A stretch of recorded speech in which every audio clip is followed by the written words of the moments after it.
Have you ever thought to yourself that, man, I would sure like to move out to a nice big house, but just couldn't afford it? Was it too expensive? But you know what? One day you happened to find a very cheap house to rent, and you wondered, what's the bargain? Why is this house so cheap for me to rent? Well, in the following story, this mother of five would soon find out the reason why this house she rented was so cheap.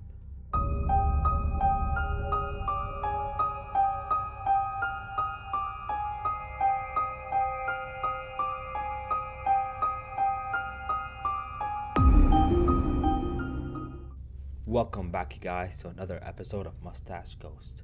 Guess what?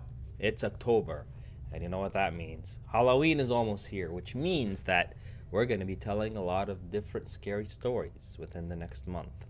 Well, the month is almost over. As soon as Halloween comes here, we'll be talking about creepy different stories that you have to be careful of. On today's episode, we're going to be talking about the Connecticut haunting, one of the most disturbing haunting cases of all American history, besides, Joe Biden. Anyways, so in 1986, Carmen Reed, that was a mother of, is she a mother of five? What is she, a mother of 10? What the hell? Carmen Reed was just your average stay-at-home mom. She loved her kids and loved her husband, and she tried to provide for them in any way they could, until one day she noticed that there was a lump on her son's neck. She took him to the doctor to figure out what this was. The doctor unfortunately gave her some news that it was a cancerous tumor in his neck, and then that he needed to start therapy right away. This not only caused an expensive amount of trips to the hospital, but she would have to drive him at least 3 hours to the nearest hospital where he can be treated. Seeing as this solution wasn't going to work out, with her having to take care of all her other kids and her husband, and now her sick child, it was becoming too much for her.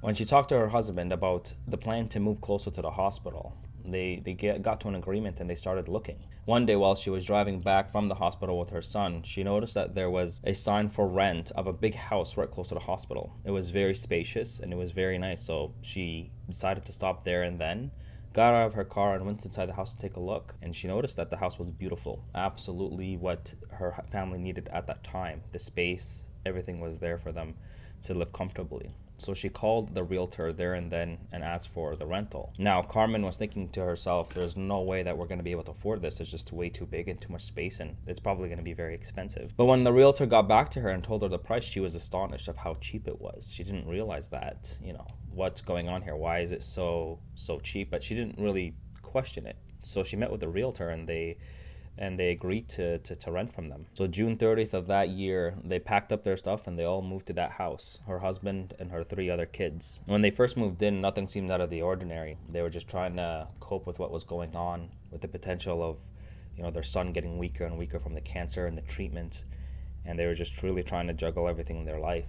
However, a couple of months within moving in, her eldest son, Philip, the one that was being treated for cancer, noticed that there was this strange locked off room in the basement. He didn't know what was behind it, and the family never really questioned it until one day he decided to find a way to open this locked room. And when he did, he found that the things in there were very strange. He noticed that there was a large metal table, almost like a bed, where you would think that they would kind of put a body on there. And there was these strange metal chains hanging from the wall and all these levers everywhere. And on the other side of the wall, they had these metal rods protruding from the wall as if you would place something on there. They didn't know what was going on, so Philip went straight to his mom and he told her, "Mom, I opened the door to this locked room and saw all these things." So, the mom was very taken up by that. It's like, what is all this stuff? What did they do here? So when she contacted the realtor, she didn't really get an answer, but she decided to talk to the neighbors, and the neighbors told her that house you're living in used to be a funeral home. It was actually the Hallahan Funeral Home, and the reason why it was so close to the hospital is because they would take the dead patients from the hospital, bring them to that funeral home, and then prepare them for burial. Now, this did concern Carmen a little bit, but she didn't think too much of it, considering that it was just a rental and they were only there temporarily. And the strange things that started happening only happened to the eldest son, where he began to experience very, very strange phenomenon where he couldn't really explain it. He would often, while he was sitting in his bed, hear strange noises coming from the room where they would prepare the bodies for burial. A couple of months after that, the oldest son, Philip, began to show very strange behaviors. The family member described that he was becoming meaner and meaner, like he's becoming colder and colder. His temper would he was just constantly angry. He would constantly just lash out at people.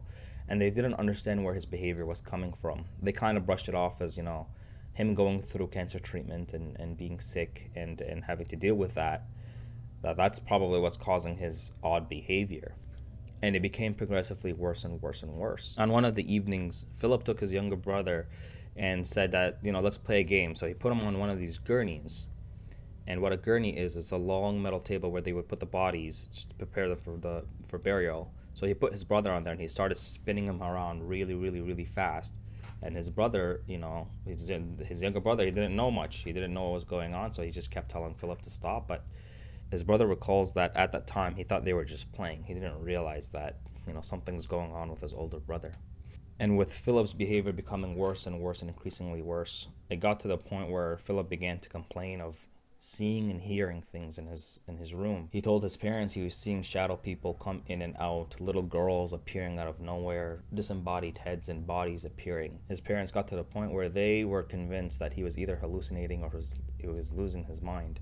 And when the mom contacted the doctors to ask if his medication can cause him to hallucinate, the doctor simply said no, there's nothing in that medication that can cause him to hallucinate. So with that, the parents were convinced that he was beginning to break down because of his medication, and they had him sent to a psychiatric ward for 45 days. And as they were dropping him off, their son was heard screaming and yelling, "Mom, don't leave me, Mom, don't leave me."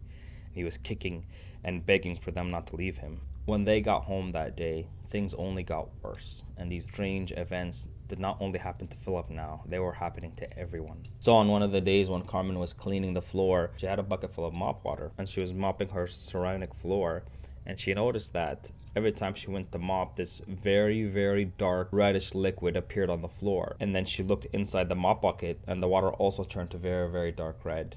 And at the time, there was a maid there helping her, and she was asking the maid, "Do you see this weird red liquid? Like, where is it coming from? Is something reacting from the floor that's causing the strange red liquid?" And the maid simply looked at that water and looked at her, and she resigned there and then and never came back to that house. She just left. And one of the instances, as the family was preparing for dinner, Carmen had taken out her plates and she put them on the table, to get everybody ready to eat.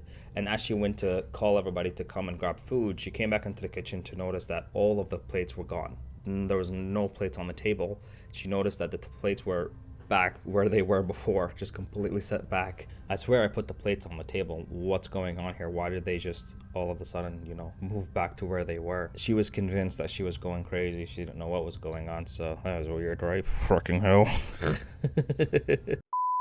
At first, she thought that one of the kids had grabbed the plates and put them back where they were, but she was recalling that no one was in the kitchen. So she went and asked everyone else, it's like, "Did you put the plates back after I set them on the table?" And the kids were simply responding, "Mom, we don't know what you're talking about. We were never upstairs. We were always downstairs." Now, for whatever reason, the kids really love to sleep with the lights on. And so the electric bill was getting very, very expensive for the dad. So one day, out of frustration of a high electric bill, so the dad said, "You know what? You guys are leaving too many lights on and it's costing me an arm and a leg. I'm going to start taking all these light bulbs off." So he went through the whole basement, taking off all of these light bulbs from all these different hallways. And maybe he would leave like one where the bedroom is, but the rest he would just completely take off. On one night, the younger son was sitting in the basement and he noticed that his sister walks in, and he's not really paying attention to her, but he notices from his peripheral vision that she walks in and she starts flickering the lights off and on. And he's getting annoyed. He's like, "Why is she doing that?" He's telling her to stop. Just stop flickering on the lights. He turns around and he's looking for her, and he noticed that she turns around and she starts walking away. And then he starts following her, kind of telling her, like, "What are you doing?" So he follows her upstairs, and then as soon as he gets to the living room, he sees his mom and dad sitting there, and he's like, "Guys, where's my sister? She was just downstairs flickering the lights off and on for no reason." His dad looks at him and he's like, "Son, don't be silly. Your sister's been asleep for a couple of hours now. She was never downstairs." And he's like, "What do you mean? I just saw her. She was downstairs flickering the lights off and on." And dad looks at him again. He's like, "Well, she couldn't have been because I took those light bulbs out. Like, there's no way for her to flick any lights off and on." And the dad told him, "Go check the room. She's asleep. She hasn't been awake." So surely the son goes to the room and he opens it and he sees his sister completely asleep. She was never awake. The kids began to complain to the parents that they were seeing shadow people, that were hearing knocks, they were seeing apparitions, disembodied voices and disembodied heads. On one of the days, while Carmen's niece was hanging out with them, she heard there was a scream coming from the shower, and as she was running to the shower to figure out where that scream was coming from, she opens it up and she finds Carmen laying on the floor with the drapes of the shower around her face and around her neck, as if somebody grabbed it to strangle her. She was rushing to Carmen, trying to free her of what was around her neck and what was trying to essentially kill her. And eventually she got her free, and then they both just bolted out of there and they just run. And it got to the point where Carmen said, enough's enough, I need to figure out what to do. So she started complaining to her friends and her neighbors, and she's like, I don't know what to do. Something is going on in my house. There's voices, there's knocking, there's weird apparitions. I have no clue what to do. One of her friends advised her to contact the Warrens. So right away, Carmen got in touch with them. So when Lorraine Warren had showed up to investigate what's going on, they sat down with the Snedeker family. Lorraine actually had advised Carmen that she needed to go public with what was going on. And if she went public, the Catholic Church would become involved and they would be forced to come in and perform an exorcism. So Carmen agreed, and she went public with the story. Now, unfortunately, as she went public, this caused a lot of backlash for her family.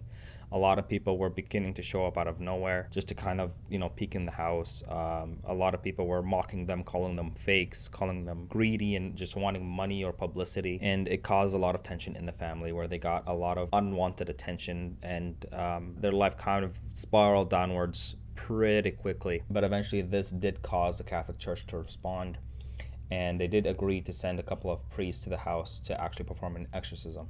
Now, after the exorcism was performed, there was no more sign of any hauntings. There was no more sign of any kind of disturbance in the house. And right afterwards, the family decided to move back to their home and leave that house for good. Now, what's interesting is they actually conducted a couple of interviews to the remaining surviving family members, recent interviews actually, to what was happening in the house. Now, on one of the clips I'm about to show you, as Carmen is kind of talking about the fact that whenever they used to have a cross in the house, it would either disappear or it would fall down from its location. And the second she talks about this cross, you can see that they had a cross hanging up in the studio where she was. That cross actually falls down as she's talking about this event happening in the house, which I find really, really creepy.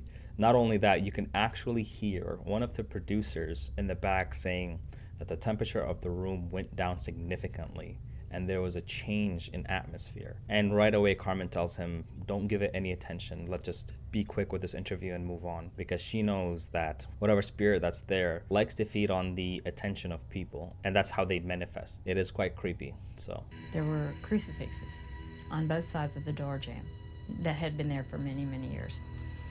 They were discolored, and you could tell that they'd been there for many years. They started disappearing one at a time. Most of the activity stayed in the morgue until those crucifixes disappeared. And as they disappeared... Bad. Scared the crap out of me. How can that possibly have just happened like that? Are you okay, Carmen? I'm fine. It didn't hit you? No, it just scared the crap out of me. Something is really cold in this room. I want to get out of this room right now. Okay.